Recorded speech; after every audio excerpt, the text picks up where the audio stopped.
guys, welcome back to my YouTube channel. It's me, Tyjanae. Today is going to be a little bit more professional, and I'm going to be talking about my experience as an undergraduate student, and I'm going to be offering you guys some advice and some insights of my experience as a Black woman going to college in New York City specifically. But I hope this applies to whoever watches this video. A little bit about me and my background. I went to Hunter College in New York City, and I'm graduating end of this year. Well, not end of this year, but this semester. And I double majored in clinical psychology and studio art. I did both because I loved both and I didn't want to give up both. And I'll talk more about why I believe more people should double major or have some type of other interest besides just one. And yeah, so let's get into it. So let's talk about academics and professors. I know everybody tells you, go to your professors, talk to your professors, network. But when I tell you, this is top of the list of what you should be doing in college. College is about networking. College is about making connections and also carrying those connections into your professional life. It's about building relationships. It's not only about getting good grades and passing, obviously, that is why you're there, but making sure that you build relationships with your professors, even if you don't have any like particular reason why you want to talk to this professor, you're just interested in this professor, always reach out, always talk to them after class, send them an email, especially if something comes up in their life. If you tried to, start a relationship with them and something popped up in their life, maybe they were absent for a week because a family member died, send an email saying, hey, I'm so sorry for your loss. Because you're genuinely sorry for their loss, but you want them to remember you, and you also want them to know that you're serious about the relationship. Personally, how I got my research experience was by speaking to my brain and behavior professor after class, and I had no intention of getting research, or I had no intention of joining her lab or doing whatever it is that I ended up doing with her, but I was just interested in the class, and it was a super tough class, but it was very stimulating for me, and I made sure I asked questions, I made sure I raised my hand in class, and I made sure that I was seen. Especially as a Black woman, you have to make sure that you take up space. I don't care what anybody says, take up space, and they will remember you, they will remember your name, because one, we have unique names. As Black women, we have unique names. Nobody's gonna forget you. Nobody's gonna forget a Tyjanae. Nobody's gonna forget a Sharika. Nobody's gonna forget a Shantae. Nobody's gonna forget a Garcelle. So, you know what I mean? Make sure you build those relationships. Another thing I wanted to touch on when it comes to academics, use the resources that are given to you and use the resources that you're paying for. And I cannot stress this enough. Use the resources that you are paying for. And what I mean by that is go to the writing center. If you have a paper, if you're taking a class in philosophy or you're taking a class in psychology and you're having a little trouble doing whatever you do, don't use ChatGPT. Don't try to go online and do the paper really quickly, because that's not going to benefit you in the long run. Go to the writing center and have somebody sit down with you and go over the foundations. College, you're paying for free tutoring. You're paying for free help. It's not free, actually. Let me backtrack. You're paying for the help. You're paying for the tutoring. Also, go to the math center if you have some prerequisites. Intro to algebra, intro to calculus, statistics. As a psychology major, for me, I was in that math center almost, I would say, like maybe 3 times a week my first 2 years of college, because I was, baby, I needed the help, and I took the help because I didn't want to fail. Also, the career center, make sure you visit it at least 3 times before you graduate. 1 sophomore year, 2 junior year, 3 right before you graduate, or you could do all 3 right before you graduate. It doesn't matter. Make sure you go to the Career Center because they're there to help you and set you up to get a job after college. A lot of people are like, "Oh, I graduated and I don't have a job." Mind you, I'm not graduated, but I already set myself up so that when I graduate, I know I have this, and this lined up, so that if I don't get a job particularly in my field right away because I have to go to graduate school, I know that I have these options. And the Career Center is there to let you know what your options are. You will have somebody sit down with you, and you will have, it's like a free, again, it's not free, but it's like basically somebody interviewing you, and based on your personality, based on the classes you've already taken, based on your interests, they're going to match you to a career, and they're going to tell you what it takes to get to this career. And they're also going to help you with resumes. They're going to help you with CVs. They're going to help you with portfolios. All of these resources are available at colleges, at least at mine, and it should be at yours as well. I wanted to perfect my resume before I graduated, and I ended up scheduling a resume appointment, and I went in, and the guy looked over my resume, and it took maybe like 20 minutes, and he was like, change that, write more of this, take out that, this needs to be shorter, this needs to be longer, this needs to be more detailed, this doesn't matter, take this out. And at the end of it, I came out with a professional resume. Also, you can do the same thing for a CV. You can do the same thing for a professional portfolio if you are going into art. That is all available at college. And a lot of people don't know and they don't use it, so that when they graduate, they're just kind of like, I'm asked out. So yeah. Another thing I wanted to talk about is make sure that you're taking different classes when you are a sophomore and a freshman. Make sure you're taking a little bit of everything, baby, because you're paying for it. A lot of people come into college already having some type of like interest of what they want to do because they're in college, or a lot of people go to college because their parents tell them to go to college, and that they're like, if you don't go to college, then you don't have to go to the military, or you won't have to get out this house and get a job. So make sure when you're there, you're making the best of it, because your parents don't necessarily know what you're taking. You can tell them, oh, I'm a nursing major, and you can still be a nursing major, but you could be taking poetry classes, you could be taking writing classes, you could be taking philosophy classes, or you could be a psychology major like me and you're taking art classes. Now, my family always knew that I wanted to be both.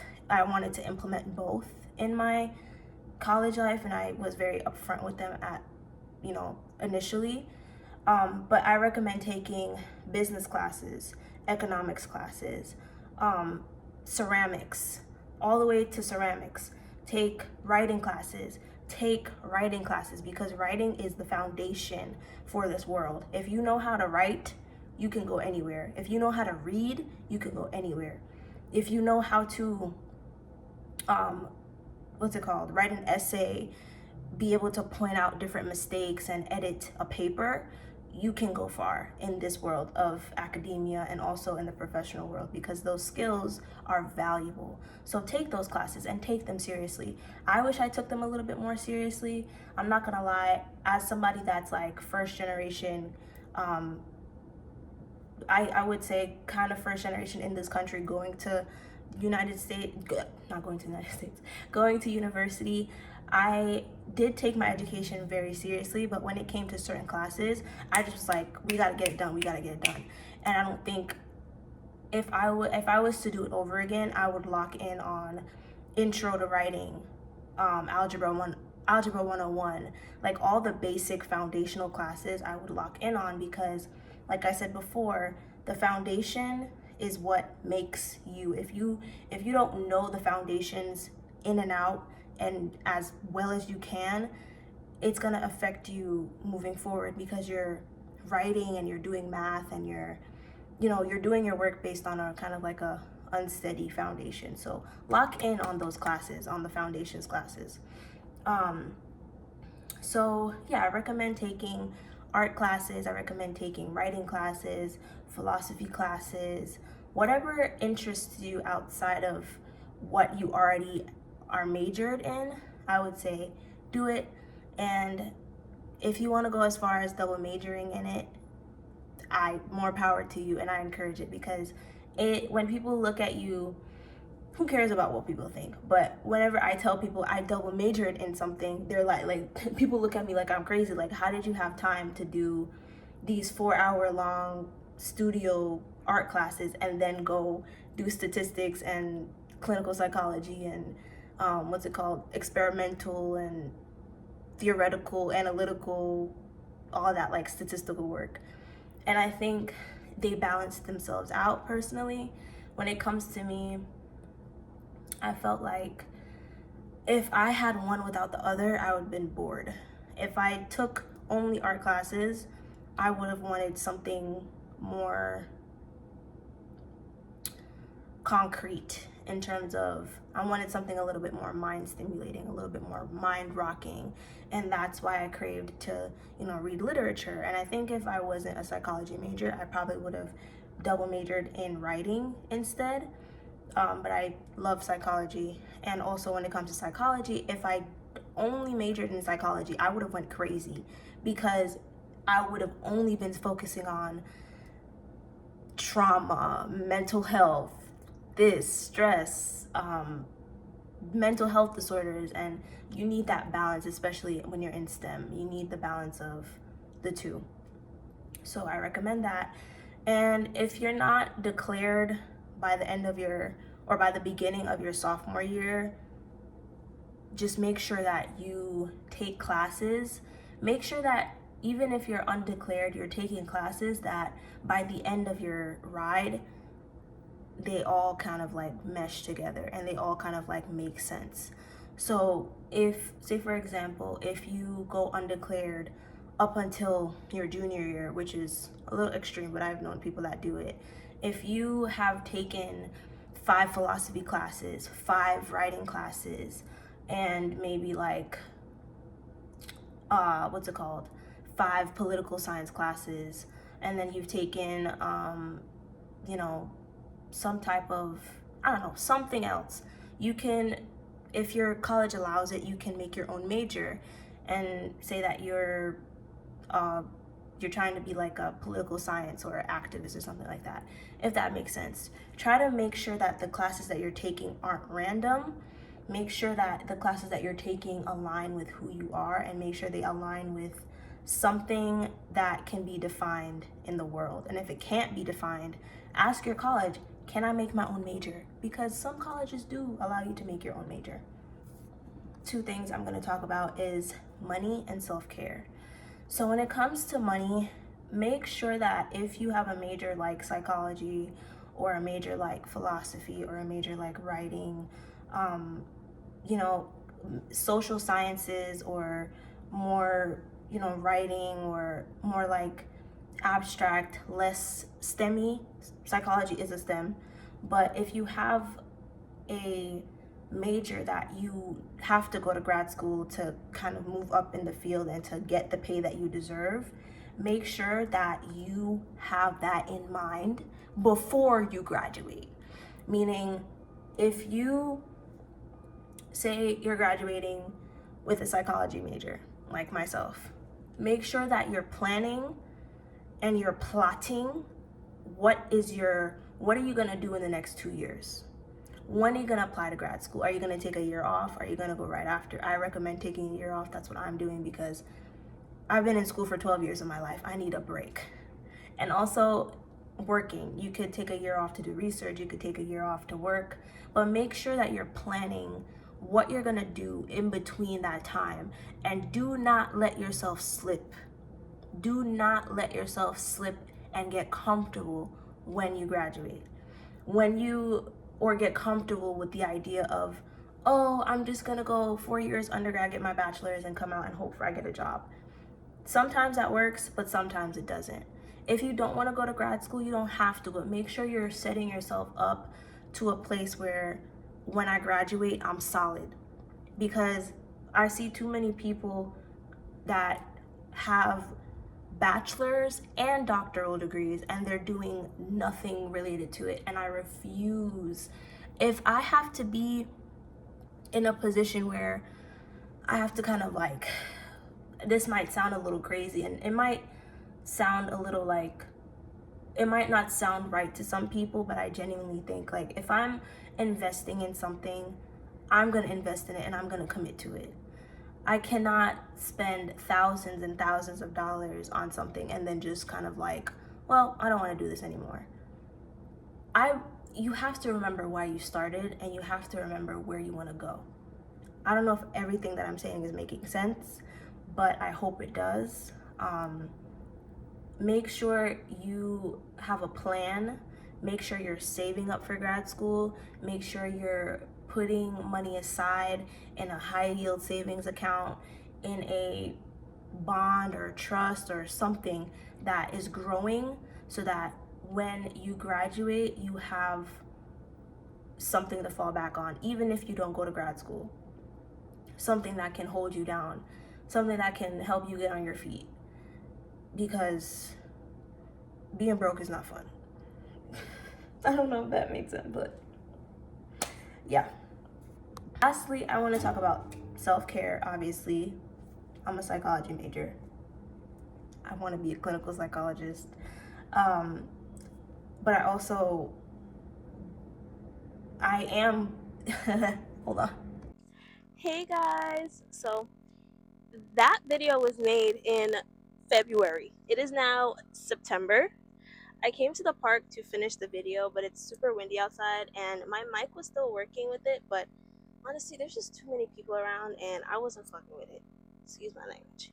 But anyways, the last point I wanted to make, because I don't know why I never finished that video. Probably somebody called me while I was making it.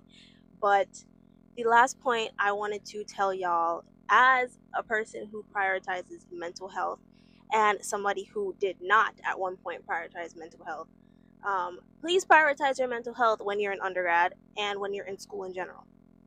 I think a lot of times we put a lot of pressure on ourselves, especially Black women.